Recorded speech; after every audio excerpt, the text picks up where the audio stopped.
Thank you very much, members of the press. Good morning. For introduction's sake, my name is Gift Sizeba. I'm the National Deputy Spokesperson of the MDC Alliance. Welcome to this very short interaction with members of the media for our introduction for the media team. Allow me to hand over to Mr. Herbert so that we can then start our conversation. Thank you. Thank you very much. I will not be mentioning them by individuals, but we have got the media gathering that tells him, our host, and we have also guys from our local radio stations. That's the team we have. So back to you, Ostalos. Okay, thank you very much. We're going to have this very quick interaction with the President, our President, Advocate Nelson Chamisa. So I will give him this time to address you. Once he addressed, then we can take one or two questions for the purpose of clarification. Mr. President. Well, thank you very much, Ostalos. Thank you, members of the press. We are here to appreciate and thank you for allowing us to interact with you. We have never had this kind of interaction. This is the first of its kind at the level of Masvingo as a province. We are in this province for our programs. The reason why I'm here is to have an interaction and a conversation with citizens and also with communities on the future of our country, on the state of play in our nation, but more importantly on the way forward and what we believe to be the solution to the problems affecting the country. So I've had an encounter with a number of opinion leaders within Masvingo urban, also in the countryside. I'm going to be here for the next 3 or so days so that I leave no stone unturned and no 10 unstored. Metaphorically, you know, once you start to invite stones, yesterday I see my colleagues in ZANU-PF love stones a lot. So they wanted to greet us with stones. Said, look, we are peace people, we are peace-loving people, so we would not entertain that kind of provocation. I have here with me the organizing secretary, Mr. Chibaya, Honorable. I also have Masvingo, our Women's Assembly chairperson, and our deputy chair, Honorable Cecil Tuzai. Ostalos, I'm sure you know him, as he has already introduced himself. So that is the introductory bit. We are focusing more on the convergence of all citizens, the focus being that citizens have to come together, and our focus is to make sure that we bring citizens at the core and at the center of our decision making within the nation, in national processes, in national decision making, but also being able to bring communities to be the pivot and the canvas of our decision making, whatever we do as an organization, but also as a country. That is basically the thrust and the focus. You are aware of what is happening in the country. You saw what happened in terms of the violence that we saw yesterday, an indication that our colleagues in ZANU-PF are panicking, desperate, and of course, as in 6s and 7s, they can't manage us, they can't hold us, and this is why they're doing what they're doing. We are not shaken, we are not in any way affected. We are actually focused and determined to go forward and to do what has to be done. So I don't want to spend much of your time, addressing you. I want to hear what your questions are. I respond to them within the next, 5 to 10 minutes, and then we have to hit the ground running on what we have to do in the province. Thank you, and God bless you. Thank you, Comrade President. Are there any questions and issues arising, clarification from the President?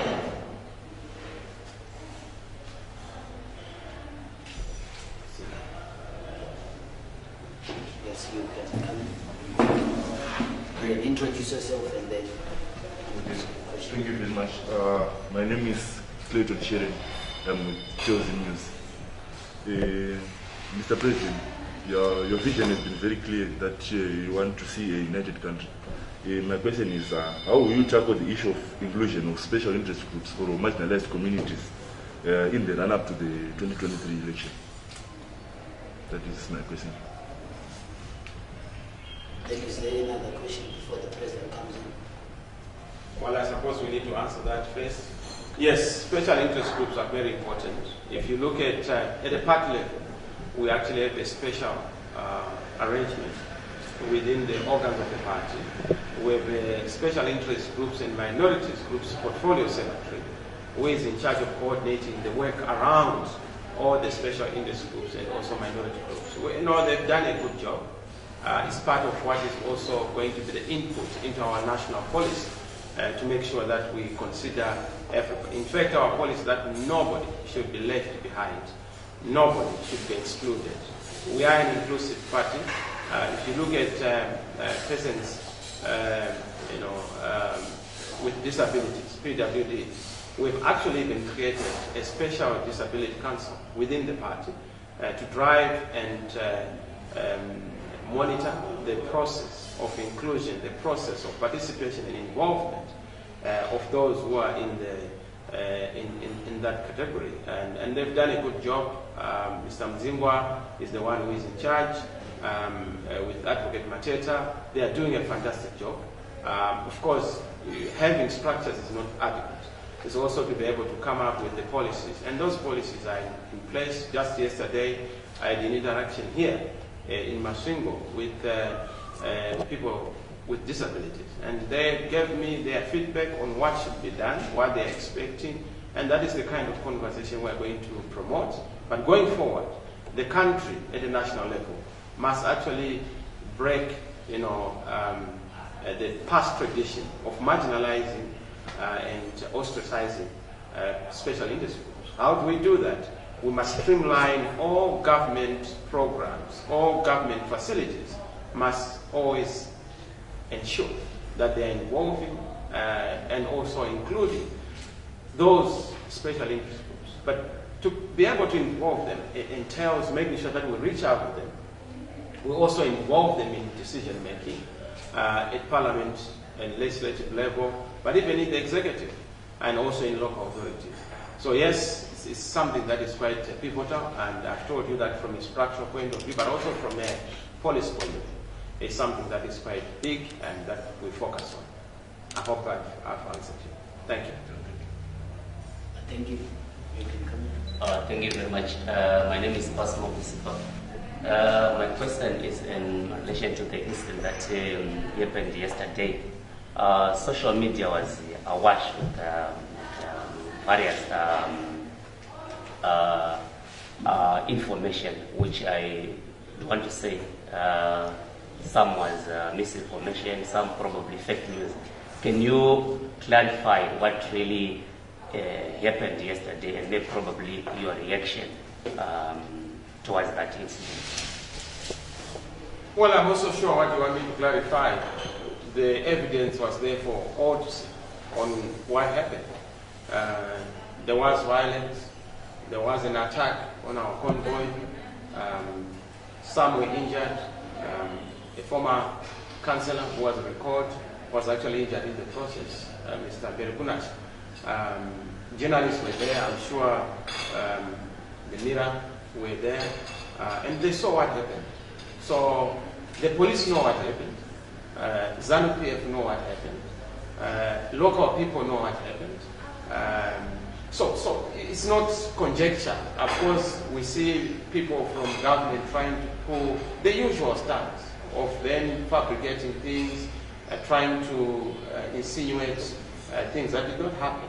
But the truth of the matter is that this is self-evident. It's the hand of ZANU-PF. That's the DNA of ZANU-PF. They always panic when we seek to meet the people. And what shocks me is why they get so scared of a person whom they say is partyless, the person whom they say is MPless, the person whom they say is councilless, mayorless, and peopleless. So I don't understand why a peopleless, a partless person, a nameless person would have that kind of panic being induced onto them. I know that this other guy from MDC was here in Masvingo, I think a couple of weeks ago. There was not any hullabaloo about it. The police were actually helping him to try and congregate people, even when people were not coming. The police were literally trying to say, look, please go and attend to this leader of ours. But we are here, we seek peace. We are here to just engage communities in a conversation, in a dialogue. What do you get? A lot of panic from the police, a lot of panic from the state institutions, a lot of panic from ZANU-PF as an organization. I mean, what they did yesterday, barricading, almost bringing logs, burning them, and primitive things. This is modern day. You don't do such things. Now, I was called by some serious leaders in the region to check on what is happening. It damages and tarnishes the image of the country. When you have the country being reduced to a stone age engagement, why can't you interact with us? Why do you want to send us to interact with stones? If you have issues, bring them to us. They were talking about sanctions. We have told them that please help us deal with the problems that we have in this country. And the first point of dealing with any kind of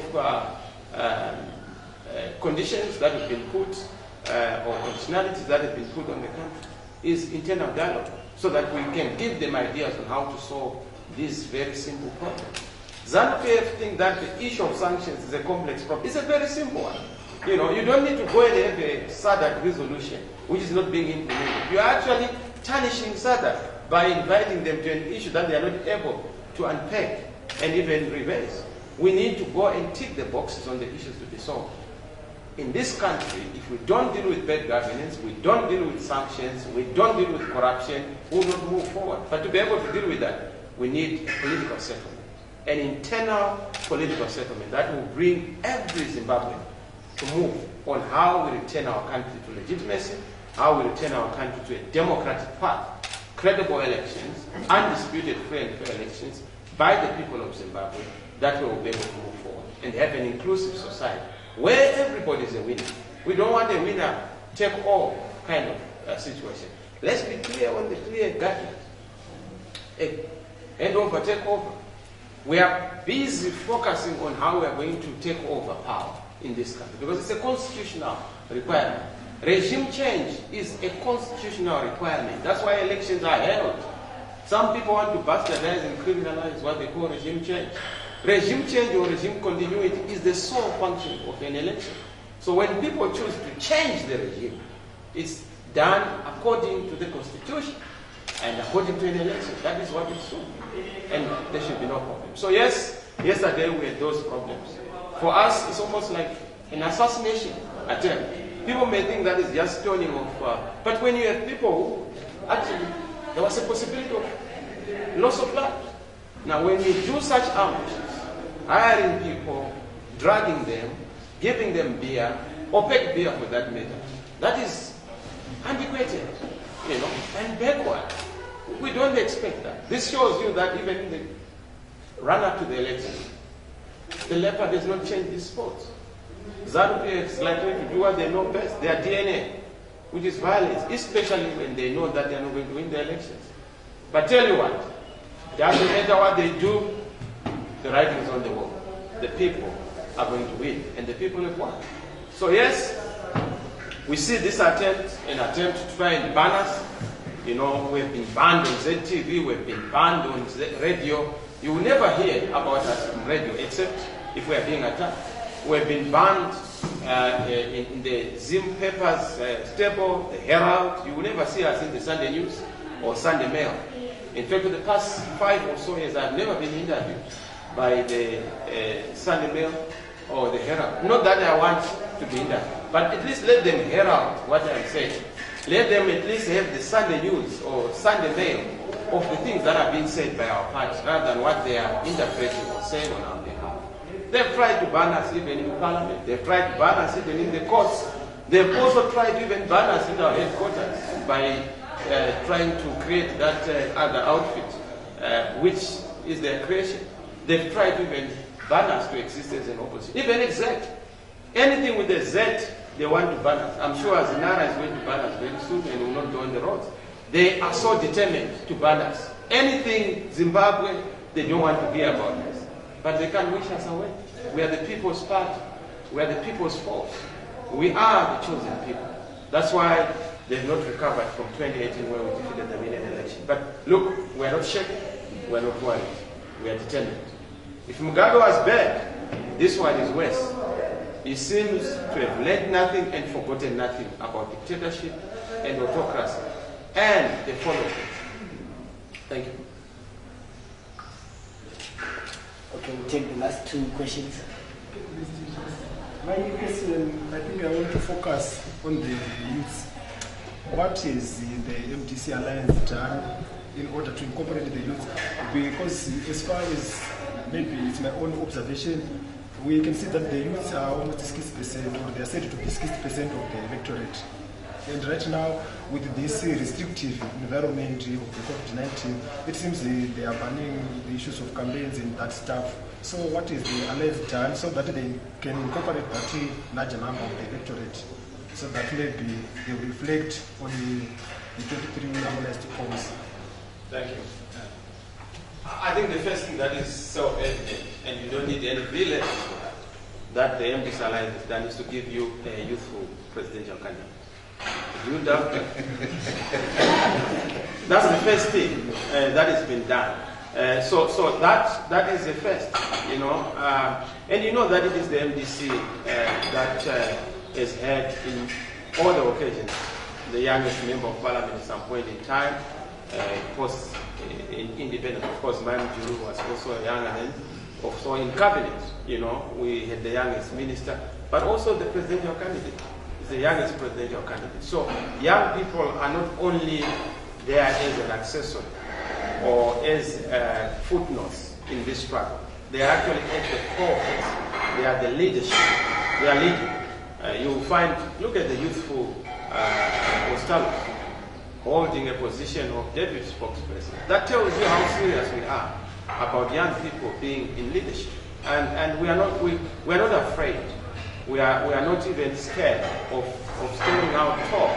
Because even in 1980, most of these who are now octogenarians in their 80s, nonagenarians in their 90s, were actually very young then because of you know, the youthfulness and the vibrance that they had during the liberation struggle. So yes, I have a lot of confidence in young people. I also honor the elderly. But what we need is an intergenerational consensus. That's why you see with those who are white-haired, though they are still young, but you know, they are approaching those ages of wisdom. You know, they are here because it's an intergenerational consensus. We need to make sure that we move together as a people, the mature generation and the incoming generation. That's how nations are built, and that's how we're going to build this country. So yes, young people are going to play a pivotal role. They're involved in the structures, but we also have to have policies that also support young people in farming, young people in agriculture, young people in mining, young people to be also active in governance structures, in cabinet, in parliament, in local authorities. Let the young run. They are not too young to lead. They are not too young to make a difference. Let them make the difference. And that is what we are leading in discourse. So when you look at ZANU and their candidates, you look at ourselves and the candidates, we've made life very simple and easy for the voters and the electorate to say, who do you choose? You know, are you going to choose the sunset or the sunrise? We're a sunrise party, and we belong to the sunrise moment. And thank you very much. Any last question? Okay, my question is, I understand that numbers do matter in any election. And as a party, we have targets for the 2023 elections. So how far has the party gone in its voter registration mobilization drive in this province, considering the fact that the current political environment is restrictive, as evidenced maybe by yesterday's events? Well, I must start by saying the restrictive environment tells you that there's something that they are afraid of. Nobody beats those who support them. Nobody represses or oppresses somebody who supports them. The fact that they are fighting us the way they are, it tells you something about our significance. And it also tells you something about the writing that is on the wall. It has been done in Malawi, by the way, in Zambia. These tactics are used by dictators. You know, dictators have a handbook in their pocket. And they are all from the same mother and father. They behave in a particular fashion. When they are threatened, they beat up people. When they are threatened, they restrict political activity. But tell you what, we've done so well. We had 2.6 million votes in 2018. And we just campaigned for 3 months. And by the way, I'm not the one who participated in 2018. It is President Tsvangirai. I only came in putting on his jacket. And we did a fantastic job. Defeated ZANU-PF. Now we have enough time. This you see what we are going to do. We are going to multiply this by 3. That's why we have a 3x strategy. Have the 2.6 million escalated to 6 million votes.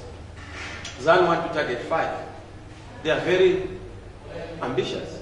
They will not achieve even half of that. Because they have a candidate who is difficult to sell. Even within ZANU, they are divided. You know, war veterans know that this is not the deal for the country. Workers know that this is not the deal for the country. You go to the young people, they know this is not the deal for the country.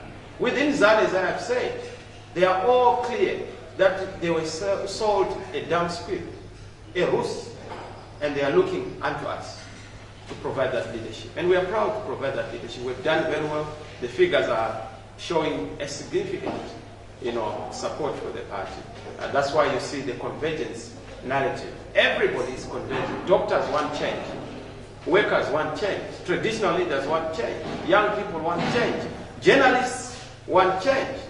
I'm not so sure if you are not part of that, but everybody wants change, because change is the only constant for our country, and that is the only way forward. If we are to punctuate the liberation promise, if we are to see what we fought for during the liberation struggle being realized and fulfilled, pensioners want change. Everybody. And I know that we are all converging for change. And thank you for being part of this battalion of those who want to see change in this country. I hope I've answered you. Thank you. Thank you for the purpose of gender. Allow me to. I'm very sorry for I have a quick one. Recently, don't apologize. Okay, all right. We always reserve the last for best. Okay. Recently, the Douglas Monzora, one of his party comrades was here, and he mentioned that the MDC alliance name issue was as good as solved. So I just wanted to get from you, where does this put you in terms of identity with the electorate? Since they are now claiming that they are now almost having that MDC alliance tag to themselves. Well, that's the misfortune of being a star. When you are a star, everybody wants to be yourself. And you look at what these guys are saying. They want to be, I'm sure they want to change even their names to try and assume our individual names. It's understandable. That happens. They say that success has many parents, but failure is an orphan. They would want to be associated with the MDC Alliance. It's a fact that MDC Alliance is a political party, was a political party in 2018. I've made this point over and over again. And I must also say, my sister, this is one thing that boggles my mind. Anybody who belongs to the alternative must be innocent, honest, have integrity, and not lie. Now, when you operate on the template of deception and deceptive politics, you know the truth. That you actually had the papers, you were signing for certain people as MDC Alliance. You even participated in requested us to allow you to be a senator as an MDC Alliance. But you want to lie to those people, and lying to yourself, and lying to God. You don't deserve to lead. Under those circumstances, you don't constitute an alternative. That deceptive politics is very unfortunate. So, we are not worried about names. You call a donkey something else, people know that is a donkey. So if you call MDC Toko, whatever you call it, it will remain MDC Toko. And that's the party that they are leading. It's no longer MDC Tsvangirai, because Tsvangirai is no longer there. And Tsvangirai appointed a leadership that he thought and believed in. And they rejected what Tsvangirai had done. But now we are moving forward. We are charting a new course and a new direction. The name of the party, those are all issues that are already solved. It's only that it's a matter of time. Once bitten, twice shy. We want to be very distinct in our identity. We want to be very distinct in what we stand for, in everything, so that there's no confusion in the minds of the people. So don't worry about those who want to claim they are us. We just want to make sure that we stop them from continuing to impersonate going forward, especially in the election. But now the people know their leadership, and the people are very clear. They are going to support us to win Zimbabwe for change. And we are all determined. A new great Zimbabwe is on the horizon. It is known by everybody. You can't stop an idea which time has come. And we are so excited. That's why we are already preparing for the handover, takeover, for the transitional mechanisms, but also for the inauguration and the swearing in. Because we are very clear about the victory in this country. Some are saying, oh, even if you win, they will not accept. Only if you win with a small margin. This time, we don't want a small margin. We are going to win with a huge margin. And this is why we are mobilizing numbers. Numbers can't lie. Figures don't lie. And that is what we want to prove to the world. That yes, we have defeated the incumbent, and the incumbent must be defeated with a huge margin. Thank you. Thank you very much, members of the 4th Estate in Masvingo. Mr. President said thank you very much for this briefing. Comrades and friends, thank you for coming. Have a good day. I also just appreciate, I read a lot the Masvingo papers. The Mirror tells him, you guys are doing a fantastic job. And thank you for the work that you are doing, not on behalf of MDC Alliance, because I'm not talking the party here. I'm talking about on behalf of Zimbabweans. We want to see the diversity of the media. We hope that you continue to do a perfect job in covering all the political parties, players, and all the corners of the province and the nation. That is what we want to see in a new Zimbabwe. Journalists who are doing their work without fear or favor. We also want Herald to also be able to do the same. Are they here and represented? I'm sure they're not here, but next time please invite the Herald and ZBC. Tell them that they are not banned like they've banned us on their spaces. We are inviting them. It's only Barwe who was greeted in a hostile manner. But that was just Barwe because of his friends in the party. But we are not hostile to the press. And thank you. God bless you.